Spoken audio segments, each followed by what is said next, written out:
How's it going, everyone? And this is something that is going to have people very excited. Man, this Xbox on PlayStation and just Xbox in 2025 thing, we don't have to put this as a console war thing anymore as far as Xbox games going on PlayStation 5, although it always kind of devolves into that, and, my comment section is filled with that, but I've always ascertained I want Xbox to do really well, etc., etc. Microsoft Xbox looking to have a killer year in 2025, and the latest rumor coming from Xtez as well, and this was rumored back during the developer direct leading into that. Tom Henderson had noted that he heard something about Gears of War, a related announcement at that developer direct, but Gears of War Trilogy Collection to be announced day one for PlayStation 5, crossplay with PlayStation 5, Xbox, and PC, remastering all three games. Holy hell. Now, when I look at my comment section, Gears of War, without a doubt, is the game that I see over and over again in my comment section. Surprisingly, even more so than Halo. Maybe because Halo is so synonymous with Xbox and Gears of War is kind of off to the side. Like, I feel like Master Chief is Xbox, Master Chief is like Nintendo, and Mario is for Nintendo, Master Chief is that to Xbox. Gears of War is kind of the side game that's also huge, but the original Gears of War trilogy, I know that a lot of people want E-Day, but we'll get to E-Day when we get to it, but the Trilogy Collection makes so much sense. First of all, because Gears of War 1 is still locked away as that Ultimate Edition on Xbox. That's the only upgraded release we had. Gears of War 2, Gears of War 3, and even Gears of War Judgment are all playable on Xbox via backwards compatibility, but these games have not been put into a collection and released on PC like Halo Master Chief Collection has. So this, to me, is so exciting. I have MCC on PC. If I wanted to play MCC, I can already play it. I have Forza Horizon on PC. Like, all those games I can play, but it's exciting that they are coming to PlayStation 5. The idea of this Trilogy Collection coming to PlayStation 5 day one alongside Xbox and PC, and with cross-platform play. Not only is this huge because Gears of War is a great franchise and these three games are fantastic.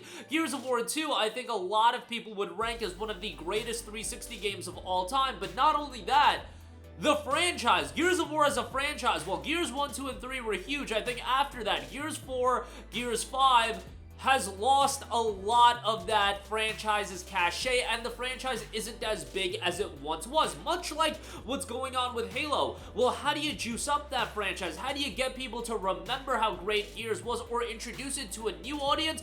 By remastering the original trilogy, the characters that were so iconic and again attached to the Xbox brand, and the games that were Gears at the highest level, and on top of that, introducing Gears to a new audience on PlayStation 5, and that idea of Gears being on PlayStation, all of that in conjunction with one another. If this comes to fruition, Gears Trilogy Collection is going to be one of the most anticipated releases of the entire year, and if you're adding this on top of the wave of games that Microsoft has coming out this year, if Gears Trilogy is coming out this year, bro, just delay Gears E-Day. Even if E-Day is ready for 2025, we don't need it this year. Let Trilogy Collection have all the attention, let Gears elevate as a franchise, get people excited about Gears as an IP, and then, a year goes by after the Trilogy Collection comes out. Now let's talk about E-Day. Let's get E-Day out when the franchise has a lot of goodwill re-established, because Gears doesn't have that. But Gears E-Day is bringing back Marcus and Dom, iconic characters. It's a setup. It's before the events of the original game, but if you get people playing the originals, they're excited about it, they're excited about that world, and now you have more people invested into it. It'll just make E-Day an even bigger game. I absolutely think that is the best way to handle it. Get the Trilogy Collection out, maybe sometime summer, early fall, and then set up for E-Day next year. Now, if they want to drop E-Day this year, like, whatever, I'm not gonna complain about getting to play Gears of War E-Day. I'm incredibly excited about it, and the rumbling is that might end up being a 2025 game. I would just argue that if you are gonna do the Trilogy Collection, I would say get the Trilogy collection out first, and then E-Day, I don't know if that's going to be a day one PlayStation title. I don't know how they're handling games like E-Day and Fable. It looks like MCC, the Gears trilogies, games like that are no doubt going to be on PlayStation 5 when it's older games, but what about the new entries in these big IPs, a Fable, a Gears of War, E-Day again?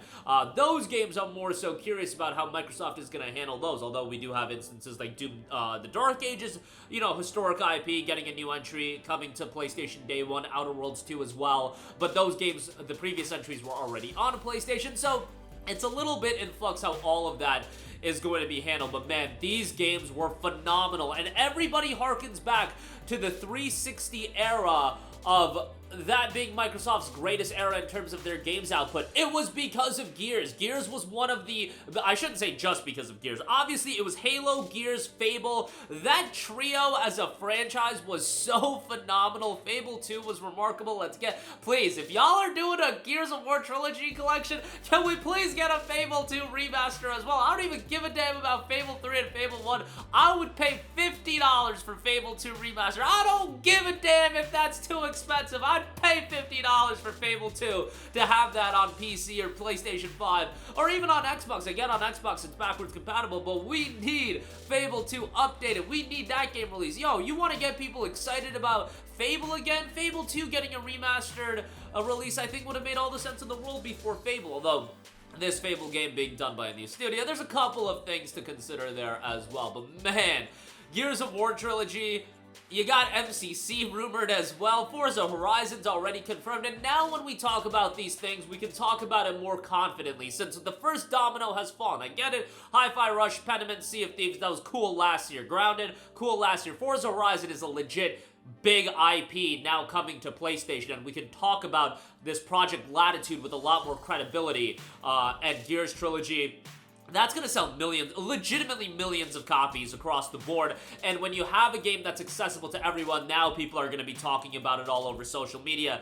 Get it? Cross-platform play. People are going to be sharing clips. The nostalgia is going to be there if the multiplayer is done well and it works. Fingers crossed on it working, because we saw what happened with MCC initially. So, you know, it needs to work, obviously. And there is that argument like, yo, we need to space these things out. The argument can be made like, do you do E-Day first and then the Gears trilogy next year? I would certainly do the Gears trilogy first and then E-Day, but man, again, you look at Microsoft's slate of games coming up, it is outrageous, legitimately outrageous. If we get more announcements, Oblivion remaster, Gears trilogy, man, and now that it's multi-platform, this is just great for gamers. Screw the console war stuff. This is like some great collections, great games, and they're gonna be readily available for everyone. So great stuff.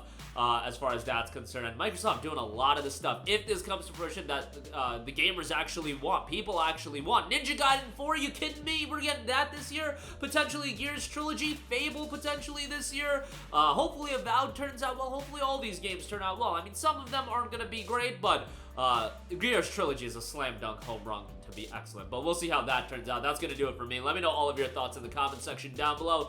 As always, sound off there. Thank you for watching, and goodbye. Hey guys, we hope you enjoyed the video, and if you did, make sure to hit the subscribe button, and if you're already subscribed, do us a favor and hit the bell icon. This way you'll be notified whenever we post a new video. That's the best way to keep up with all of our uploads, and we usually try to upload 2 videos a day. And with the bell icon hit, you'll be notified whenever we do upload a video. As always, thanks for watching.